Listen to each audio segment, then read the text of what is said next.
I'm Jim Gordon, and I'm here at the offices of the Richmond Sentinel to bring you an important segment on the 2022 municipal elections here in Richmond. We've invited all the candidates to share with you, our viewers, why they're running and who they are, and why they want to serve the city of Richmond. Every candidate that accepted our invitation will be given the opportunity to share their views. Get to know the candidates here in Richmond and make an educated decision before you vote. Now, let's get started. Joining me now is Kash, a familiar face. He's with Richmond Rise. Kash, thanks for joining us. My pleasure, Jim. Good to have you. As we're doing with everybody, a little bit about yourself and why you're choosing to run.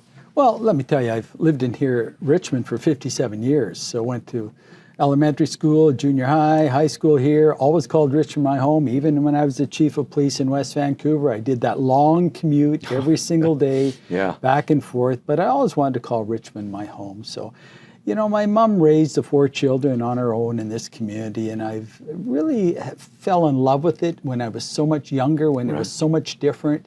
And even now, I still love this community. But the reason I'm running, based on my background, which has been mainly on public safety, mainly to do with some political environment as an MLA and the Solicitor General of this province, I recognize the need for change, and I recognize the need for change in my home community. If I look at the various levels of government, this level of government is closest to the people. If you really want to implement change within a local area, this is where you're going to do it from. You're not going to do it from Ottawa. You're not going to do it from Victoria. You're going to do it from your own community, closest to where you are. I recognize that we have what I call divisive inertia within our local government at this particular time. And I've been following it, and I've been following the lack of progress we could be making here in Richmond to really make this a more livable and supportive community for the people that live, work, and play here. That's the primary reason why I'm running, but there are significant issues that I want to cover. One, of course, is the public safety aspect of it, protective services aspect of it, a multi-approach to housing like every candidate is calling for, and certainly seniors, to ensure we look after our seniors and they have the ability to live safely and freely within their home community, and good government. And that's a problem that we have to address. We have to make sure everything's fair, effective, and transparent in the way we do business in Richmond. Let's expand a little more on what you were talking about with some of the questions we're asking everybody. And with your background on the front lines, I'd be interested to hear what you say about crime and safety, which is a very big concern, not just in this city, but every city. Talk a bit about what you would do and what your party would do should you be elected. Well, let me tell you, first of all, we'll change the way we deliver public service and public safety to the communities here in Richmond. We need to make sure that we're creating the most effective, efficient, and accountable model.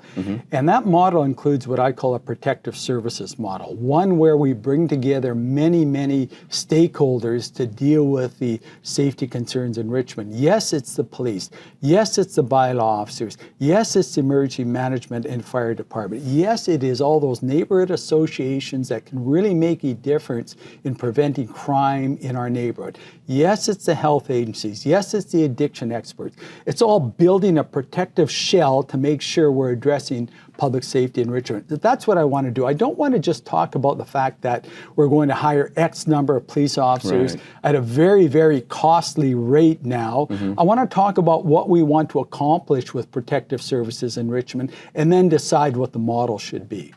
A few seconds left. Let's talk a bit about attainable or affordable housing. You alluded to that a few seconds ago.